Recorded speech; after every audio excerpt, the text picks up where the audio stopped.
السلام عليكم ورحمة الله وبركاته. أهلا بكم في فيديو جديد من قناة خالد أنمي. احنا النهاردة يا صديقي هنتكلم عن أفضل أنميات على مستوى العالم بالتصويت العالمي، ولكن في فيديو جاي قدام عن أفضل الأنميات في 2024 بالنسبة لي أنا، فما تنساش تعمل سبسكرايب ولايك ويلا بينا نبدأ.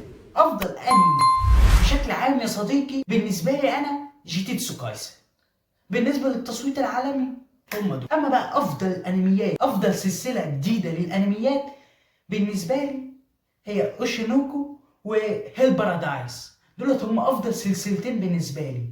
ولو عايز تعرف الموسم الثاني من هيل بارادايس هينزل امتى اللي هو جنه الجحيم، اعمل سبسكرايب عشان في الحلقات الجايه هقول لك الموعد بتاع نزوله يا صديقي. وافضل فيلم في عام 2024 هم السته دولت، بس انا صراحه ما فكتش على ولا واحد فيهم. اما بقى افضل تحريك بالنسبه لي ديمون سلاير من غير كلام. وافضل تصميم شخصيات يا صديقي انا اديته لديمون سلاير وجيتيتسو كايسن وكمان اوشينوكو، لان الثلاثه كانوا جامدين جدا. اما بقى افضل مخرج فانا اديته الاتاك اون تايتن طبعا. اما بقى افضل تصوير سينمائي اديته لديمون سلاير. افضل انمي رومانسي ما بتفرجش على رومانسي للاسف الصديق العزيز. افضل انمي كوميدي بالنسبه لي ما. اما بقى افضل انمي خيالي انا شفت ان اكتر واحد في السته دول فيه خيال زياده هو هيل بارادايس، في حاجه مختلفه كده عن الباقي، فاهم انت يا صديقي. اما افضل انمي درامي فاتاك اون تايتن طبعا. اما افضل انمي قصه واقعيه ما بتفرجش على قصص واقعيه. اما افضل شخصيه، افضل صوت شخصيه هو صوت ايرين طبعا من غير منازع يا صديقي. اما افضل شخصيه مسانده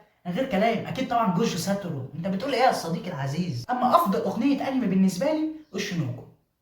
وافضل نهايه انمي بالنسبه لي اوشينوكو برضه. كانت المفروض شريط البدايه تيجي قبليها، بس هي كده كده في الحالتين اوشينوكو برضه، يعني الاغنيه بتاعتهم جامده يا صديقي العزيز. افضل شخصيه بالنسبه لي رئيسيه هي ايرين من غير كلام يا صديقي. اما افضل اداء صوتي عربي يا صديقي فانا صراحه ما اتفرجتش على الانمي بالعربي كتير، ولكن هختار جوجو عشان كنت متفرج على دراجون بول.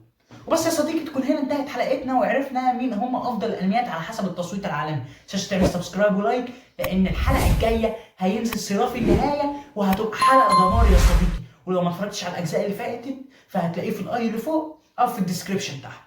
والسلام عليكم.